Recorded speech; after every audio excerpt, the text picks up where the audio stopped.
అందరికి ఉండే ఒక మిత్ ఏంటంటే నేను మొత్తం సిలబస్ని చదివేశాను, నాకు కంప్లీట్ ఆల్ సబ్జెక్ట్స్ నేను బాగా అటెంప్ట్ చేయగలను అన్న మిత్లో ఉంటారు. కానీ రియాలిటీకి వచ్చేసరికి ఏంటంటే మీరు నేర్చుకున్న కాన్సెప్ట్స్ని ఆ ఎగ్జామ్ హాల్ వరకు వెళ్ళిన తర్వాత గుర్తున్న కాన్సెప్ట్స్కి చాలా డిఫరెన్స్ ఉంటుంది. టెక్స్ట్ బుక్ మన చేతిలో ఉన్నంతసేపు ప్రపంచం మొత్తం మనదే, టెక్స్ట్ బుక్ మొత్తం నా మైండ్లో ఉంది అని అనిపిస్తుంది.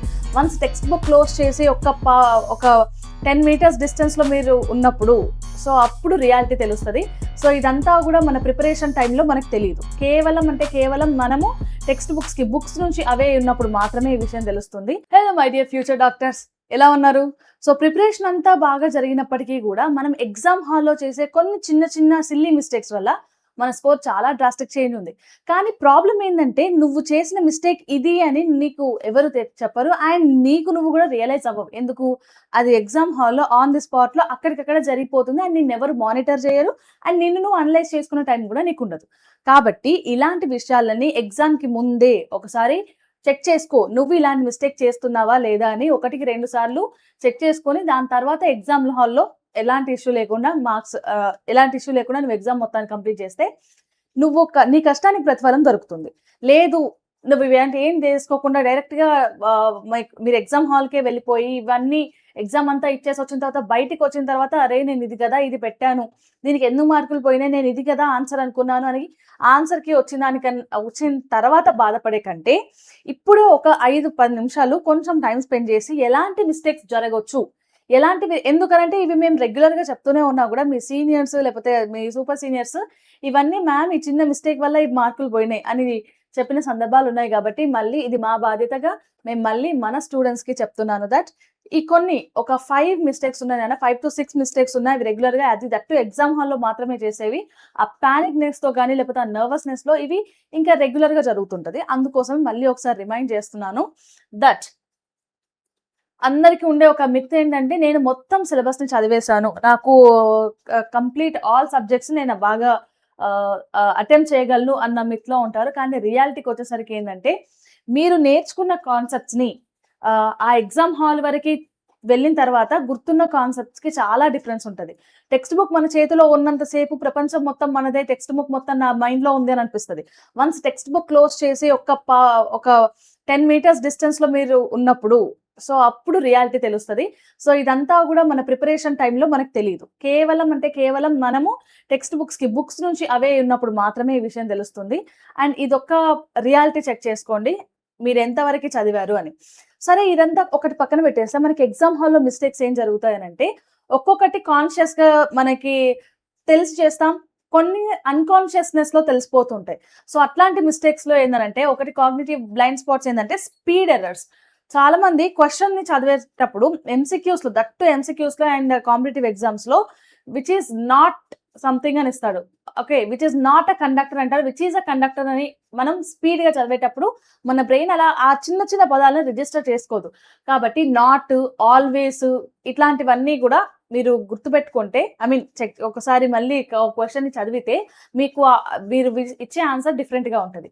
కాబట్టి స్పీడ్గా చదవడం ఒకటి, ఇంకొకటి సెల్ఫ్ డౌట్ కూడా, ఇదేనా కాదా. ఇంకొక మన చేతిలో లేని విషయం ఏంటంటే ఇవి మనం ఎంతవరకు ఇప్పటి నుంచే మీరు కంట్రోల్ చేసుకోవచ్చు. ఇవి ప్రిపేర్ అంటే నువ్వు ఎగ్జామ్స్ మాక్ టెస్టులు రాస్తూ, బట్ దీని విషయానికి వచ్చేసరికి ఖచ్చితంగా నువ్వు ఓఎంఆర్ షీట్ని ఎగ్జామ్ హాల్లోనే ఫిల్ చేస్తావు. కాబట్టి అక్కడ ఒకసారి ఇవి చూసుకొని నేను చెప్తాను. అండ్ అలాగే మన ఛానల్లో ఓఎంఆర్ షీట్ని ఎలా ఫిల్ చేయాలి, ఏం చేయకూడదు అని ఉన్నాయి.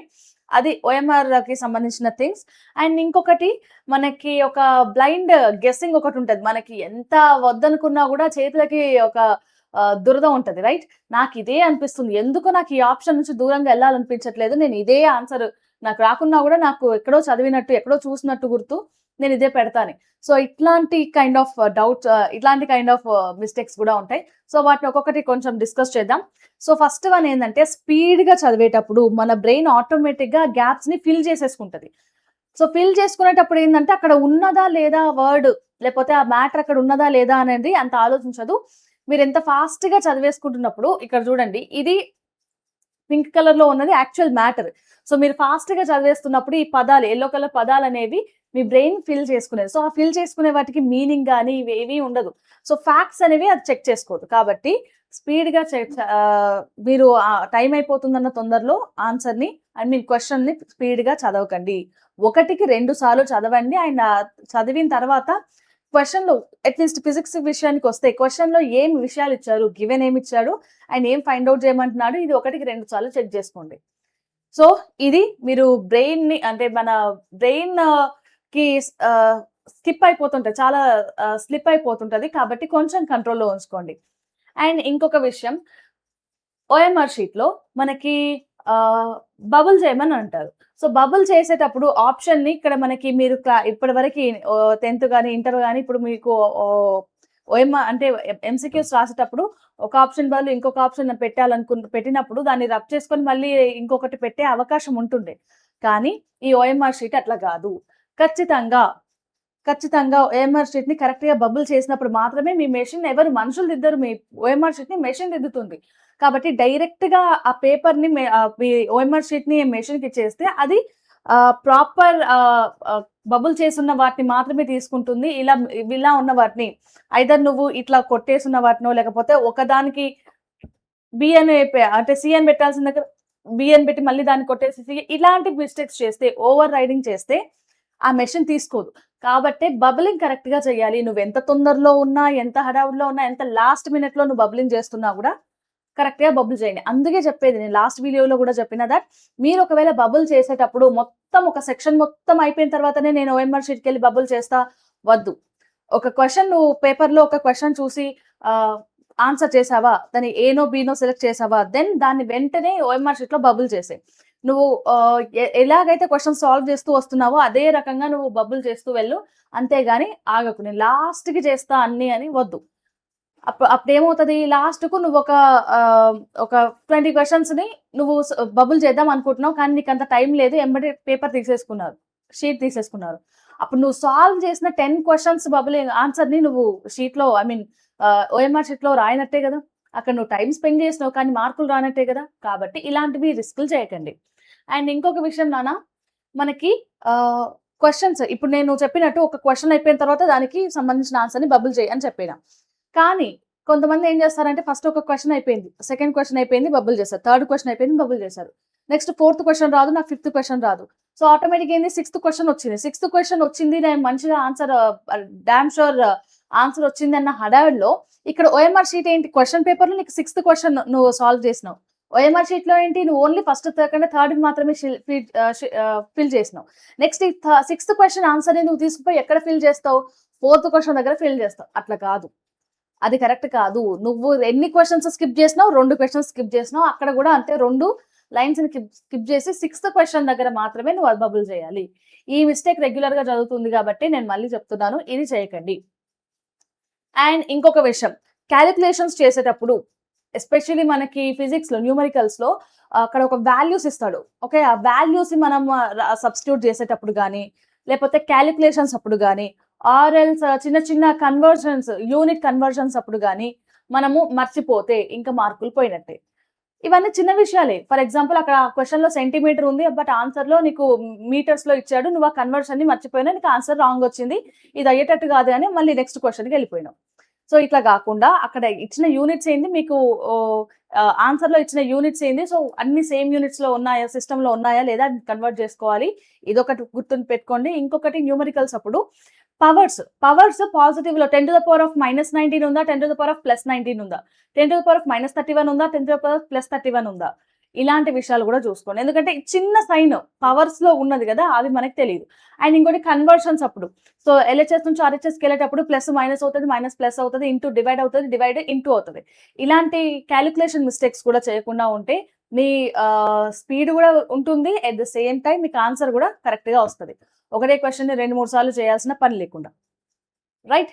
అండ్ ఇంకొక విషయం ఏంటంటే, so emotional cascade. For example నేను పెట్టిన ఆన్సర్ కరెక్టేనా కాదా, సో నేను టెక్స్ట్ బుక్‌లో ఇది ఉంది కానీ ఇక్కడ నాకు ఏంది ఆప్షన్స్‌లో ఇది ఏది కరెక్ట్ అనిపించట్లేదు, లేకపోతే మళ్ళీ ఆన్సర్ చేసిన విషయాన్ని మళ్ళీ చూసుకుంటూ రావడం, ఇదంతా కూడా మన మీద మనకి ఉన్న డౌట్ అంతే. సో ఈ డౌట్‌ని తీసేయండి. మిమ్మల్ని మీరు కొంచెం నమ్మండి. మీరు లాస్ట్ 1 year 2 years నుంచి చేసిన ప్రిపరేషన్ పైన కొంచెం నమ్మకం ఉంచి ఒక క్వశ్చన్ని బబుల్ చేయకముందు ఆలోచించండి, అది మంచిది. కానీ బబుల్ చేసిన తర్వాత మళ్ళీ అది నేనేం చేసినా, ఇదేం చేసినా వద్దు.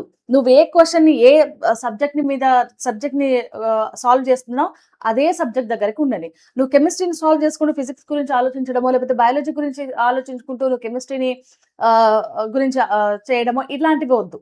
నువ్వెక్కడున్నావో అదే బ్లాక్‌లో ఉండు. ఆ టాపిక్స్ గురించి ఆలోచించు. ఓకే. డౌట్స్ పెట్టుకోకు నీ మీద నువ్వు. సో, మొత్తానికి విషయం ఏందంటే నువ్వు ఇట్లాంటి చేసే మిస్టేక్స్ వల్ల అటు క్వెషన్‌ని ఫాస్ట్‌గా చదవడం గానీ, లేకపోతే తప్పుగా చదవడం వల్ల అండ్ అలాగే ఓఎంఆర్‌లో కరెక్ట్‌గా బబుల్ చేయకపోవడం అండ్ కాలిక్యులేషన్ మిస్టేక్స్ అండ్ అలాగే ఒక ఆన్సర్‌కి బదులు ఇంకొక ఆన్సర్‌ని పెట్టడం. దెన్ మన మీద మనకి ఒక డౌట్ ఉండడం. లేకపోతే గెస్ చేసి పెట్టడం. ఇంకొకటి ఇదొక దారుణమైన అలవాటు. సో, మనకి ఆహ్, కి మాక్ టెస్ట్‌లు రాస్తూ ఉంటాం మనం.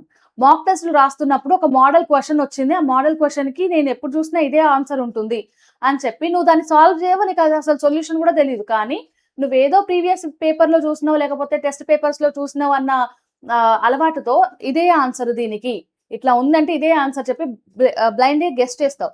సరే నువ్వు ఎంసెట్‌లో గాని గెస్ చేస్తున్నావంటే ఓకే. కానీ ఇది నువ్వు గుర్తుపెట్టుకోవాల్సిన విషయం ఏంటంటే నెగెటివ్ మార్కింగ్ ఉంది. నువ్వు ఒక్క క్వెషన్ రాంగ్ చేసినావంటే నీకు 5 మార్కులు పోతాయి. ఒక్క మార్క్ కాదు. టెక్నికల్‌గా వాళ్ళు తీసేవి 5 మార్కులే. కానీ నీ లెక్కకు నీకొక కాలిక్యులేషన్ ఉంటది కదా! నేను ఈ క్వెషన్‌ని అటెంప్ట్ చేస్తున్నా. అంటే ఈ క్వెషన్ నుంచి నాకు 4 మార్కులు రావాలి కదా! ఇది మనకుంటది. కానీ రియాలిటీలో ఏం జరుగుతది? ఆ క్వెషన్‌కొచ్చే 4 మార్కులు రాకపోగా ఇంకొక మార్క్ అడిషనల్‌గా పోతది. అంటే 5 మార్కులున్నాయి. కాబట్టి గెస్సులు కూడా చెయ్యొద్దు. గెస్సులు కూడా చెయ్యొచ్చు. ఓకే. చెయ్యొద్దు.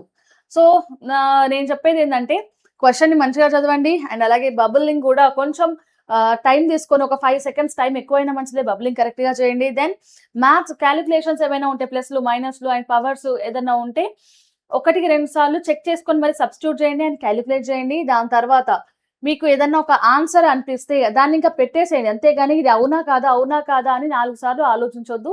And at the same time మీరు గెస్ చేయొద్దు. గెస్ చేయొద్దు. సో, ఇవన్నీ చేస్తే మీరు ఎంతో కొంత కనీసం ఒక 15-20 మార్క్స్ అన్నా మీరు అనుకున్న స్కోర్‌కి ఇంకొంచెం పెరుగుతది. Okay. So, I hope guys ఇవన్నీ మిస్టేక్స్ మీరు చేయరు. కరెక్ట్ చేసుకుంటారు ఇప్పటి నుంచే ప్రతి మాక్ టెస్ట్‌లో గాని లేకపోతే ఈ టెస్ట్ సీరీస్‌లో రాస్తున్నప్పుడు గాని అని అనుకుంటున్నాను.